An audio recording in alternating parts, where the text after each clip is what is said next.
Hi, this is Aruna silver director from VFF team. So நான் வந்து என்னுடைய ஹஸ்பண்டுக்கு சைனஸ் ப்ராப்ளம்காக நம்மளுடைய வெஸ்டி சப்ளிமெண்ட் அப்படின்றத சஜஸ்ட் பண்ணியிருந்தேன்.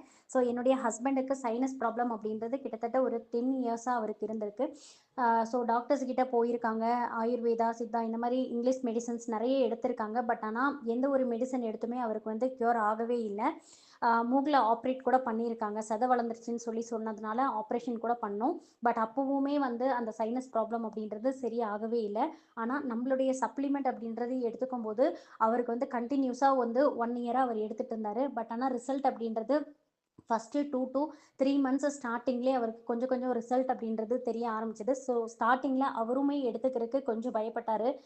என்ன மெடிசன் எடுத்தாலுமே சரியாகலை, இதில் மட்டும் எப்படி சரியாகும் அப்படின்ற ஒரு நம்பிக்கை இல்லாமல் இருந்தார்.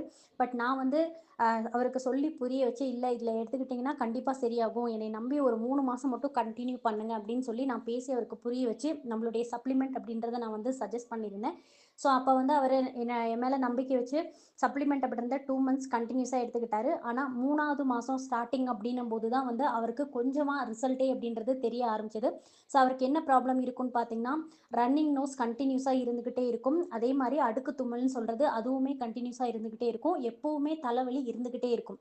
ஒரு சின்ன பத்தி ஸ்மெல்லோ ஏதோ ஒரு ஸ்மெல் மூக்கில் போனாலுமே அவருக்கு தும்மல் வந்துக்கிட்டே இருக்கும். கொஞ்சமாக காற்று போனால் கூட அவருக்கு தலைவலி, அந்த ரன்னிங் நோஸ் அப்படின்றது இருந்துக்கிட்டே இருக்கும். ஸோ இந்த மாதிரி ப்ராப்ளம் தான் அவர் வந்து ஃபேஸ் பண்ணிக்கிட்டே இருந்தார். அவரால் நிம்மதியாகவே இருக்க முடியாத ஒரு சூழ்நிலையில் தான் இருந்தாங்க.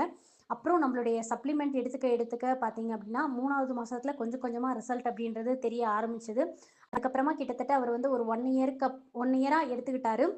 அந்த 1 இயரில் ரிசல்ட் அப்படின்னு வந்து பார்த்தீங்கன்னாக்கா 100% ஃபுல்லாக க்யூர் ஆகிடுச்சு. இப்போ வந்து பனிக்காலம் வந்தாலே அவரால் தும்மாமல் இருக்கவே முடியாது. ஆனால் இப்போ வந்து பார்த்திங்கன்னா அந்த மழைக்காலமாகட்டும் பனிக்காலமாகட்டும் அவருக்கு வந்து அந்த தும்மல் அப்படின்றது வரவே இல்லை.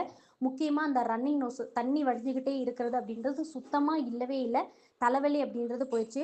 ஸோ ரொம்ப பெரிய ஒரு ரிசல்ட் அப்படின்றது நம்மளுடைய வெஸ்டி சப்ளிமெண்ட் கொடுத்துருக்கு. ஸோ எங்கள் ஃபேமிலியே ரொம்ப ஹாப்பியாக இருக்கும். ஏன்னா அவர் அவர் அவர் வந்து ரொம்பவே கஷ்டப்படும் போது அது கண்டிப்பாக எங்களால் பார்க்கவே முடியாது. டாக்டர்ஸ் கிட்ட போனாலும் சரியாயிடுன்னு சொல்லி சொன்னாலுமே அது சரியே ஆகலை. ஆனால் நம்மளுடைய வெஸ்டி சப்ளிமெண்ட் எடுத்துக்கும் போது அந்த அளவுக்கு சூப்பரான ஒரு ரிசல்ட் கொடுத்து உண்மையாலுமே அவர் ரொம்ப ஹாப்பியாக இருக்கார். இப்போ அவர் மெடிசன் எடுத்துக்கிறதே நிறுத்திட்டார். நம்மளுடைய சப்ளிமெண்ட்டை ஸ்டாப் பண்ணிட்டாரு.